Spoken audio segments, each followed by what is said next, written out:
three separate Excel files: sales, store details, and product details. And none of them talk to each other.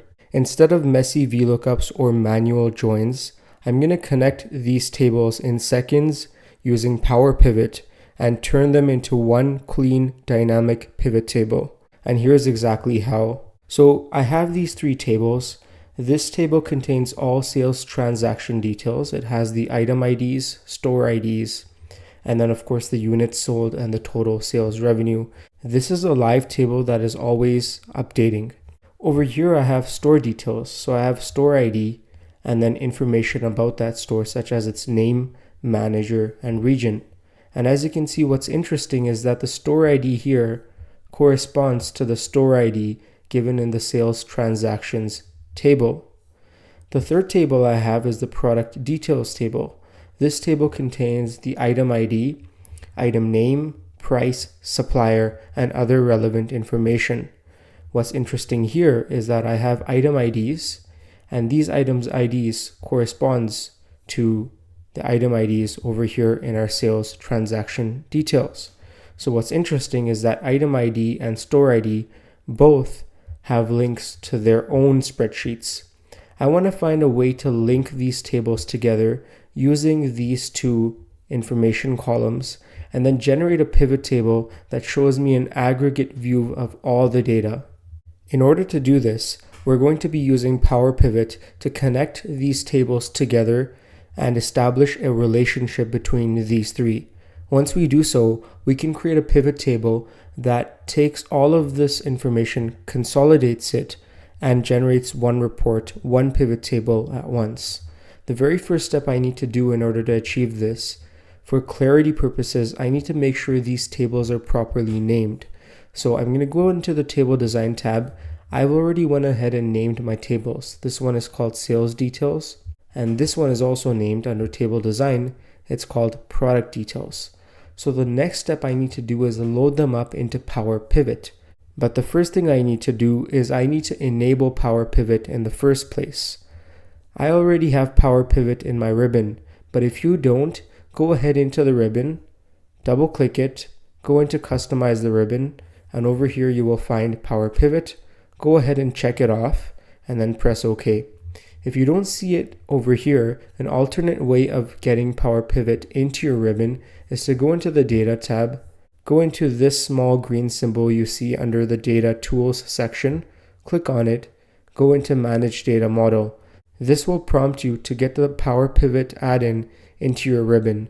Now, once we have Power Pivot in our ribbon, we can click into it, and then we're going to go ahead and add each table into a data model. So I'm going to click into each table and go ahead into Add to Data Model. And this is simply going to upload it into Power Pivot's data models. As you can see, there we go, it's there. So I'm going to go ahead and close this off.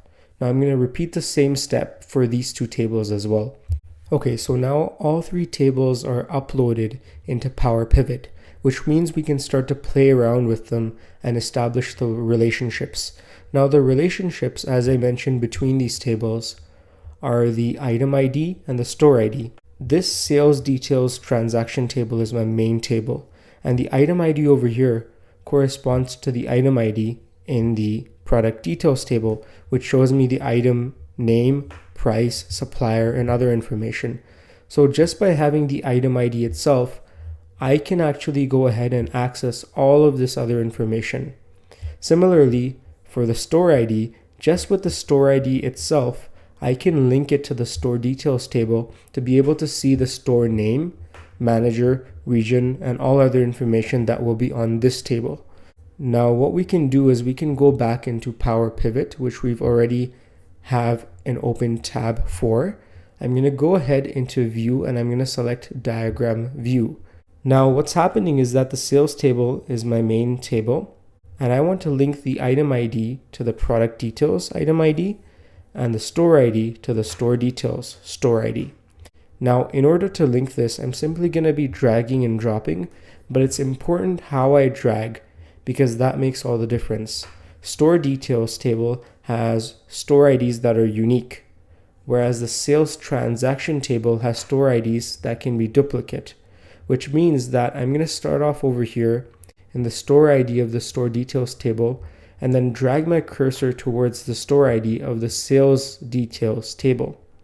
This is going to establish a one-to-many relationship. And this is very important so that we don't confuse Excel with what exactly we're trying to do. Now, same goes for product details table. The item ID here is unique for each product, whereas in the sales details table, one item can appear multiple times. Consequently, the item ID can also reappear and duplicate itself. So I want to start my cursor in the product details item ID and drag it towards the sales details item ID to once again establish a one-to-many relationship. Now, just to make things look a little bit simple, I'm going to bring the sales detail table to the middle and the other tables to the side so I can see that this is my main table. These two are the ones that are feeding data into this table. Once I've done that, I've established the relationship. I've let Excel know what the relationship between these three tables is, how this table is linked to these two tables, and how there is a one-to-many relationship occurring as well. Once we've done that, I can simply go ahead into PivotTable and select PivotTable because I'm going to be making a pivot table in a new worksheet that aggregates and consolidates all the data from these three tables into one. So I'm going to go ahead and select the product details. I want the item to go into my rows, and for store details, I want the store name to go into my rows as well, but I want the store name to be above the item just so that we can filter items based on their store. And then once I'm done that, I'll go ahead into sales details here, and sales revenue I'll put into values so that I can see which products each store is selling and the total sales revenue that we've gained for this reporting period for that item in that store. Once we've done that, I'm also going to add the sum of units sold into here as well so I can see how many units we've sold. So Blue Lantern Goods is one of our stores. As you can see, it is right over here. Store ID is Z28, and it sells two products currently in this reporting period. It's been the document file organizer and the electric kettle. And this is the total sales revenue that both have generated and the total units that have been sold for each one. And now one more thing I'm going to do is the sales revenue is going to be in dollar format. So I'm going to go into here, into the field list, sum of sales revenue. I'm going to go into value field settings, number format, and change it to accounting format with 0 decimal places. And I'll press OK and OK once again. And there we go. So now we've generated a pivot table that shows us aggregate data for all of our tables all at once so that we can link these three tables that once did not speak to each other. We can link them all together and generate these insights all at once. So that's how you can use Power Pivot instead of fancy formulas such as XLOOKUP and VLOOKUP and index and match to achieve such a simple task where we've connected tables that were once silent now into one aggregate pivot table report that's neat, clean, organized, and ready to present to management. I hope you found this video helpful. Thanks so much for watching, and I'll see you shortly on the next video.